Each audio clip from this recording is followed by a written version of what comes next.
Julie, I had a coaching call with someone who was considering hiring us, as it was a lady, her elite coach.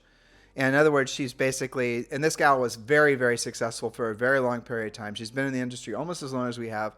She makes millions of dollars per year. And I didn't ask her, I won't use her name because I don't want to out her from the story I'm about to share with you guys, but it's all about money. So this is going to be the topic, which is going to make some of you uncomfortable, but let me give you the headline numbers first. All right, so she earns, her and her husband every year. Now they live in a very expensive state. They work in Manhattan. Well, he works in Manhattan. She sells real estate. They live in New Jersey. All right, I'll just leave it at that. So they live in a state where there's very expensive state taxes and then they have federal taxes. All right, but here's the headline number. They earn around $4 million per year in personal income. That's not GCI. That's the number of homes sold. They actually take in $4 million per year. And she was asking me, and her frustration level was, and she's been in the business for almost as long as we are, and she's in her late 40s, and she was frustrated that her net worth wasn't where she thought it would be. In other words, she'd done a little bit of math and figured out that based on the amount of money that they have saved, that she's never going to be able to retire, or at least not for a long period of time, despite their really crazy high. I mean, 4 million is great, right? Yeah, sure is. Okay, so so I did some math for her, and that's what inspired today's podcast. Julie and I are going to be sharing with you what we did for her, or what I did for her, and then Julie wrote the podcast. But the real takeaway for all this is, I'm going to share with you guys the rest of her numbers. So she was spending, if I remember correctly, somewhere around $60,000 or $70,000 per month on lifestyle. That's before taxes. Now, some of you are thinking, oh my gosh, how can it possibly be true? Well, it's because she lives in a house that has a mortgage and she owes $4 million on her mortgage. And if I remember correctly, that was something like $35,000 a month. She had a lot of expensive lifestyle things that went around with living in that house. She had 3 kids, and 3 kids in the Up East are really expensive. They're all in private schools. She went through all of her expenses. And in living in that marketplace, living in that world with her husband not having a long commute to get to work, that's how much money you need to live that type of lifestyle in that type of market. And by the way, listeners, that's not abnormal. I mean, we've had coaching clients over the years. The one I had was spending the most on personal lifestyle. Now, this was with voluntary consumer spending. She loved to go to Neiman Marcus, this one in particular. Yeah. So she was spending $125,000 a month. So before you start being judgy and congratulating yourself for only living on $7,500 a month, well, you're living in an area of the country where you can live on $7,500 a month. I'm not saying that this gal and her family weren't overspending in some particular categories. They had, for example, he had his own private, not chef, but private workout person, trainer. And she had between the 2 trainers, they're spending like $90,000 a year. Okay, now I wouldn't have done that. And there's some other things we pointed at. But really what I really started breaking down for her is I said, how much money are you saving per year? And she said they just in the last couple of years started figuring out a way to save $600,000. And then I did the math for how much money that will mean when she's, 55, 65, 75 on up.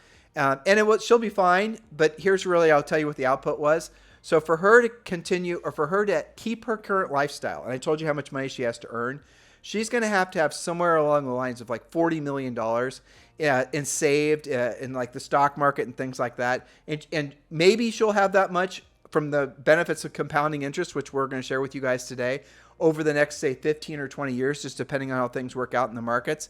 But the reality of it is that she's going to have to cut some of her expenses. And I'm going to share this with you guys too. She can't move. Her kids are still in school. Her husband works in Manhattan. She sells real estate. She's very much a part of this local community.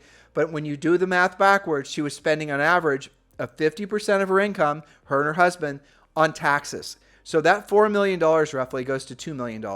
They're living on, I just told you, roughly $800,000 a year. So that leaves, and that's just fixed costs. That's, tuition.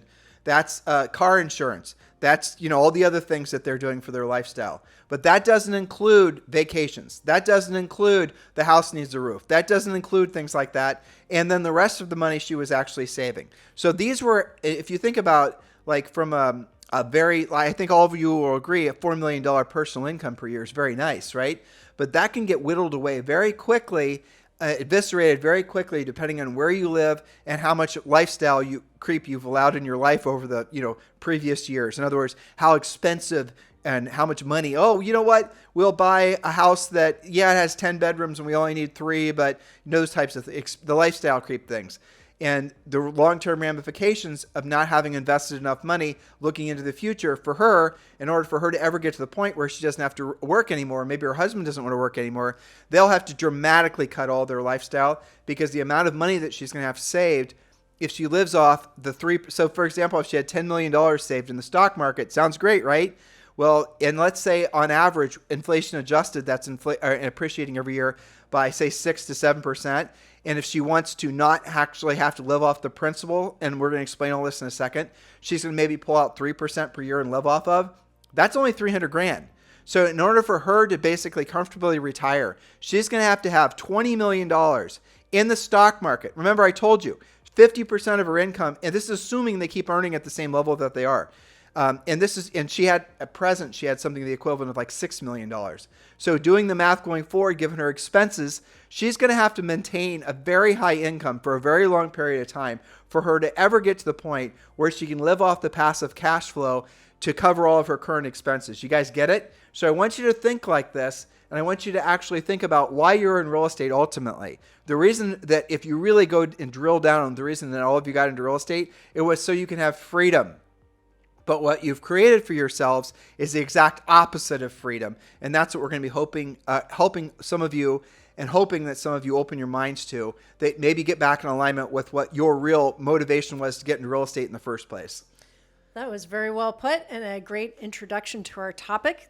And we're going to talk about making you wealthy more quickly, taking care of your future. You just talked all about her future. That's what the topic was about on your call. So that you can look back and say, and hopefully she'll look back and say, thank you, past, fill in your name, for making good decisions and wise investments so that I can now live the life of my dreams. Warren Buffett has famously emphasized the power of compounding interest. You gave them a prequel to that. He said, the most powerful force in the universe is compound interest. And Albert Einstein said, compound interest is the 8th wonder of the world. He who understands it earns it. He who doesn't pays it. So the definition of rich is where your money works for you and you no longer have to work for your money. I'm going to say that again. Julie and I created that. I think, it should cut through all the clouds in your mind. And also some of you have this sort of abhorrence to being rich, whatever the hell that actually means. Rich is simply where your money works for you and you no longer have to work for your money. And what we're going to do is we're going to share with you the benefits of compounding interest, but there are other ways to actually make passive income in addition to that. Rental properties, our favorite one, frankly, is eXp Realty. If you join Julie and I at eXp Realty, join eXp Realty in general, one of the benefits is, and I think one of the biggest benefits, not only do they teach you how to, or we will, as your coaches, help you to sell more real estate, become more profitable, essentially work quicker towards the goal of being financially free, but the revenue share program at eXp Realty is, compounding interest is the 8th wonder of the world. Well, then, guess what? Revenue share at eXp is the 9th wonder of the world. And it's only available to real estate practitioners. So a lot of you, one of the quickest ways for a lot of you to, I think, really speed up your wealth creation to the point where you can be living off passive income is to learn more about eXp Realty and specifically about revenue share. And it's in alignment with today's topic.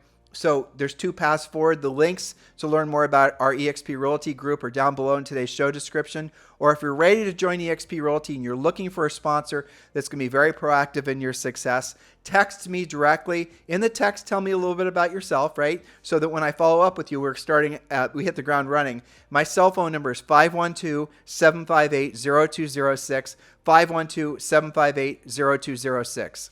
All right, perfectly put. Number 1, let's talk about what this compound interest even is. So we're going to give you a bird's eye view of what it is, how you can utilize this. And I love that you mentioned eXp because you combined revenue share with compounding interest. And that really is a wonder of the world, isn't it? It's an amazing thing. Well, okay, since you teed me up for that, I will talk about it. So if you're in eXp Realty now, here would be my suggestion to you. Keep selling real estate, sell real estate at a high level, even a higher level, learn how to be the best real estate agent, and focus on revenue share. Focus on building your revenue share, schedule it into your day, because what's going to happen is the revenue share will start flowing in. Maybe it's only $50 a month. Maybe then it goes to $5,000 a month. We know people that are earning literally hundreds of thousands of dollars per month from revenue share. But here is my advice to all of you guys that were already smart enough to join eXp Realty. Do not spend the money. Put that money into investing. Put the money into investing in things that are going to, like what we're telling you today, that's going to build compounding interest for you. Do not be speculative with the money that's coming from revenue share. Do not live off the money that's coming from revenue share. Invest the money that's coming from revenue share, because if you want to talk about a wealth accumulator, those two things together will change. You will not believe how much money you'll have and how quickly you'll have it if you combine those two thoughts. Yes, well, a wealth accelerator, not just accumulate, but an accelerator. For sure. It's pretty amazing. So let's drill down on this. What is compound interest? Compound interest refers to the interest earned on both the initial principal and the accumulated interest from previous periods. Point number 2, what is exponential growth over time? Well, the power of compound interest lies in its ability to generate exponential growth over time. As interest is continuously added to the principal, the investment grows at an accelerating rate. Does that all make sense so far? It does. And we're going to give you some real numbers here in a second for those of you who are like Julie and I who love numbers. Yes, we just have to lay out the groundwork, and then I'm going to do an easy to digest math problem. And you know what's shocking is that this, like we're teaching Zoe this at 10. Yes. There's no education for this, even in a nice school like Zoe's. I know, it's amazing. It is amazing. And if you just wrap your minds around compounding interest, especially if you're a kid, you're going to be worth hundreds of millions of dollars by the time you're our age, just by basically being a passive investor. With not even that much money, we'll find out in just a second. So point number 3, how does this work long term? Well, compound interest has a profound impact on long-term investments. Even small contributions can snowball into significant sums over extended periods. Point number 4, how does frequency affect your investment? The more frequently interest is compounded, the faster the investment grows. That just makes sense. Compounding quarterly or monthly yields higher returns compared to annual compounding. In other words, it's going to grow faster if you are continuously reinvesting in it. Point number 5, it's never too late to start, but earlier is better. Time is a crucial factor in harnessing the power of compound interest. Starting investments early allows for more time to compound, for the compounding to work its magic, resulting, of course, in larger returns. And then number 6, reinvest your earnings to accelerate the growth. Or as you said, revenue share plus compounding interest can really accelerate things. And I have to point something out for people that are maybe not focusing on that. When we talk about revenue share, that is an independent stream not coming out of your commissions. Nope. That's in addition to your commissions, which Right. is your point. Don't spend it. You're not used to making it anyway. You might as well reinvest it. Well, so to your point there, Julie, if reinvest the earnings. So if you're making money from compounding interest, your investments and the, we're going to talk like, S&P 500, you're investing in index funds. We're going to give you guys some drill down here in a second, all those types of things. Don't spend the money. Because, by the way, you have to pay taxes on it. Don't spend the money. Leave the money in there so it then starts to compound. That's the benefit of it. That's the point of it. That's the whole point of it. And if you're spending the money, there will be a point in your life where you do want to pull the money out. There will be a point in your life when you do want to spend it. Maybe some years the market's down, you have to spend some of the principal. But it won't matter because you'll have so much of it. Yes, it's an amazing thing.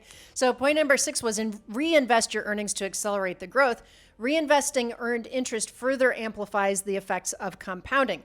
By reinvesting dividends or interest payments, investors can accelerate wealth accumulation. Now we're going to do one more point, and then we're going to do a pretty simple math solution here. So point number 7, there's this thing called the rule of 72. The rule of 72 is a simple formula to estimate the time it takes for an investment to double its value. You divide 72, I don't know why the number is 72, there's some magic to it, by the annual interest rate to approximate the number of years required for the investment to double in value. Now, that sounds like a mouthful. You can easily do that on Investopedia and a lot of other sites, but that is the definition of the rule of 72. Well, so over the last 100 years, the stock market has doubled on average of, I think it was every 7 or 8 years. Yes. So if you put in $1,000, 7 or 8 years, you don't put in another cent, that's $1,000 in 7 or 8 years is going to be worth, $2,000. So if you did that every single month, obviously there's an accumulation effect. You don't have this in your notes. I was just scanning, so I want to say this is, you're going to all be motivated to want to look more into this, and you're going to naturally then fall into frankly, the spider pit of too much information. So I'll make it very simple. Remember, I'm about to tell you, you don't need a financial advisor, because financial advisors are going to, on average, they're going to make money whether your portfolio is increasing or not. I mean, Julie and I were being pursued by JP Morgan and I forget the other one for private banking relationships. And I was asking what they would invest us in. And I thought to myself, well, I don't need you guys to do that. And then they're saying, and I said, what are the fees? 2 and 20. Oh, okay. What does that mean? Well, they wanted to charge us 2% per year.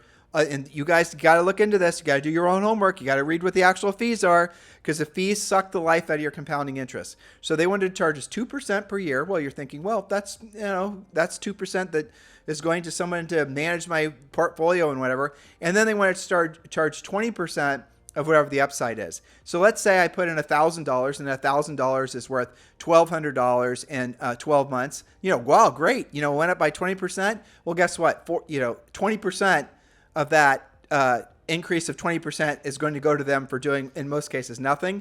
And I'll tell you what's also really fascinating is you oftentimes, Warren Buffett had this competition. He was, I don't remember the exact parameters of it, but it was very fascinating. This was maybe 20 years ago. He said that I will bet $1 million that there's not a hedge fund basically an investment deal like what I was just describing to you, that can outperform the S&P 500 over 20 years. It was something like that. And he was right. So if you just invested in an index fund, write that down. Julie and I we invest with Vanguard index funds. If you just invested in an index fund and you did it yourself, and that's invested in the S&P 500, over time, that's going to appreciate to the point where that money is, let's say 20 years. It's going to increase by realistically 3, maybe 4x.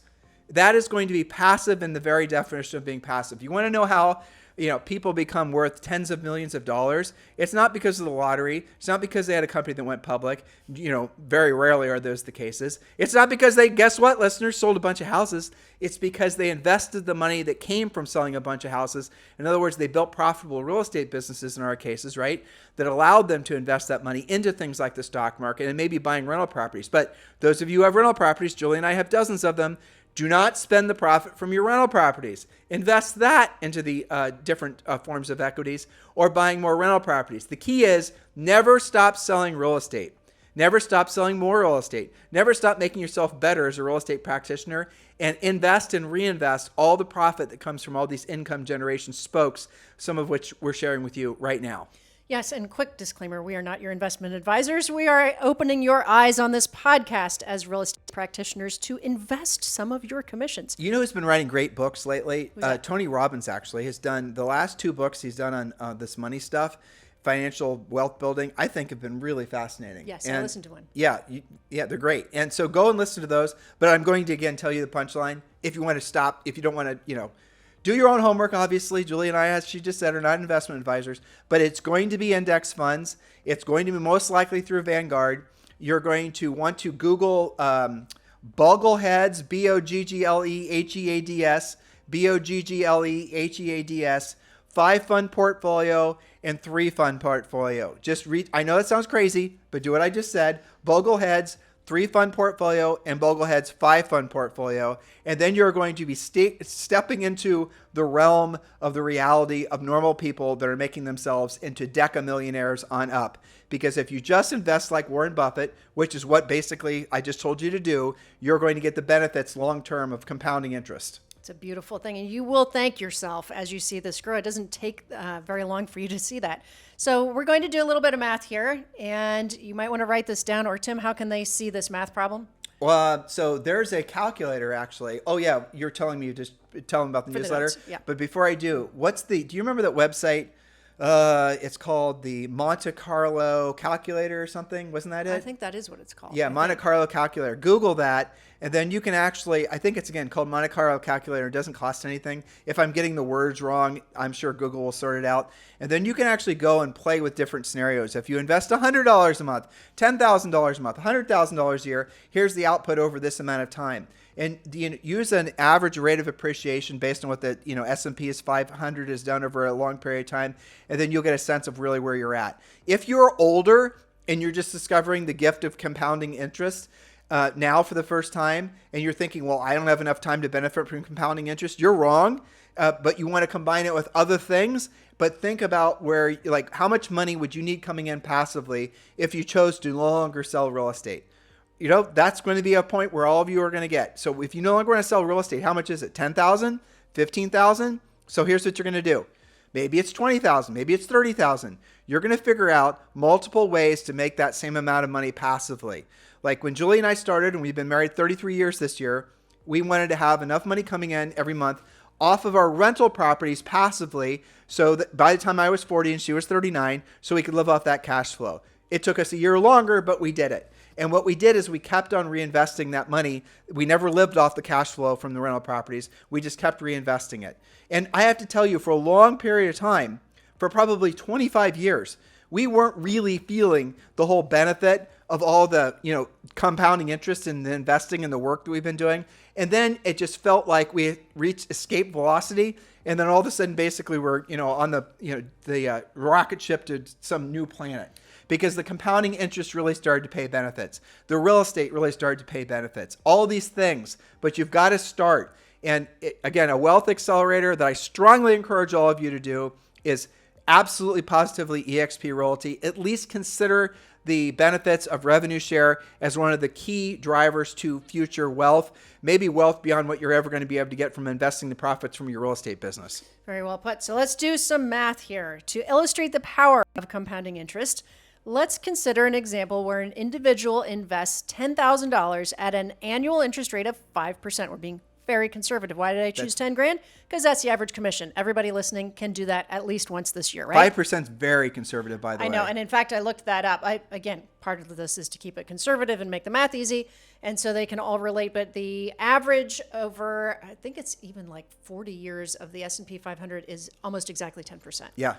So adjust accordingly. But to illustrate our math here, you invest $10,000 at an annual interest rate of 5%. We use 10 grand because that's the average commission in the country today. In other words, 100% of you can make this investment, assuming you're doing just one more transaction yearly than it takes for you to live on. Over a period of 10 years, they continue to add an additional $10,000 to their investment each year. Again, that's just one extra deal per year. Through the effect of compounding, their initial investment grows exponentially, with each contribution earning interest and contributing to future growth. By the end of the 10-year period, the compounded returns result in a significantly larger portfolio than if they had only relied on the initial 10 grand investment. This example highlights the importance of starting early, consistently contributing, and allowing time for compounding interest to maximize investment growth and achieve long-term financial goals. Summing up, we find the investor then would have approximately $152,000 at the end of 10 years. Now, for having just invested $10,000 per year. But I'm going to say this too. If you're finding yourself realizing that you want to, start investing and you want to, take care of yourself into the future, which is our thoughts you all should be having, and you're thinking to yourself, well, I guess I got to cut my personal lifestyle. I got to, give up all these things in order for me to actually have enough profit left over or money left over to invest.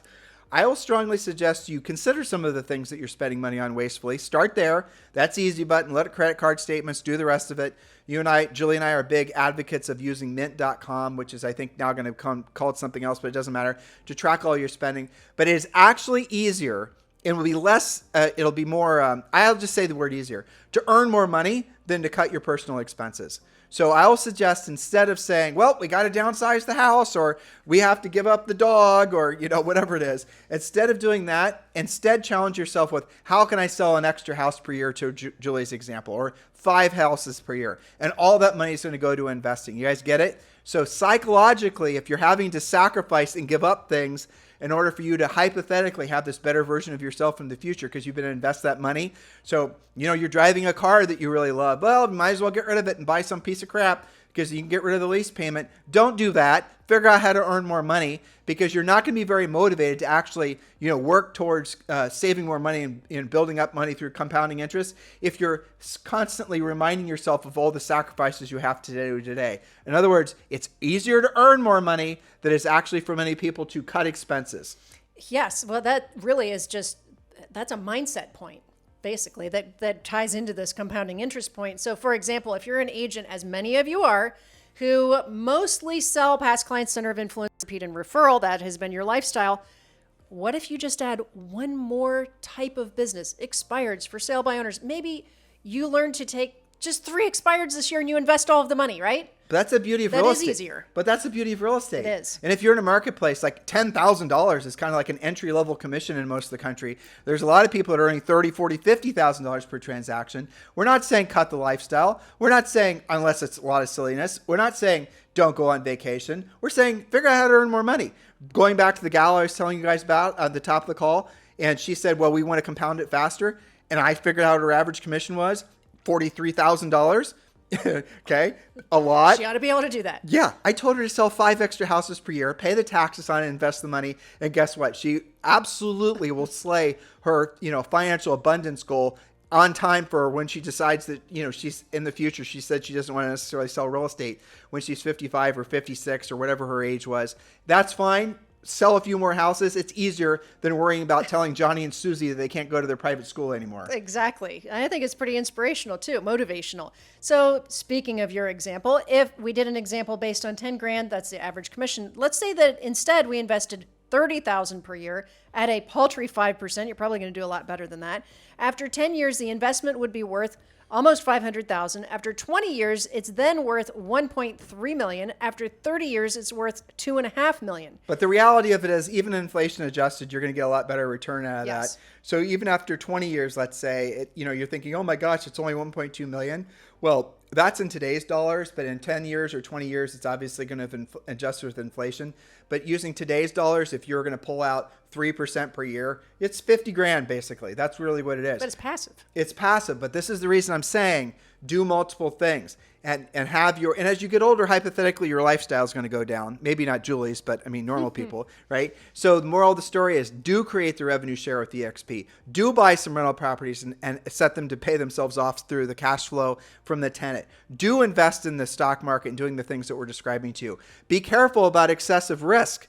Be careful about things that, again, do what Warren Buffett does. He buys Costco. He buys Apple. He buys boring companies that have predictable results.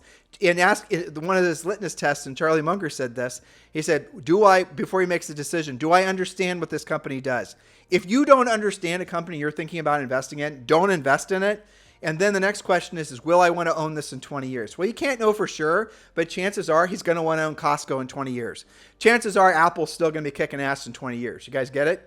Yes, that's right. So what is the moral of today's podcast? Don't wait to invest. Investing just one commission check per year for 10 years will give you 150 on those investments. It's not the individual commissions that make you rich. It's what you invest them in. It's not the revenue share that makes you rich. It's what you invested in. It's not the rental property income that makes you rich. It's what you invest in. And some of you that are going, oh, well, that's only X% more. Well, that's a lot more than not doing it, right? Well, Michael Zawalski, right? So I coached him for a while, and he was actually, ironically, in New Jersey.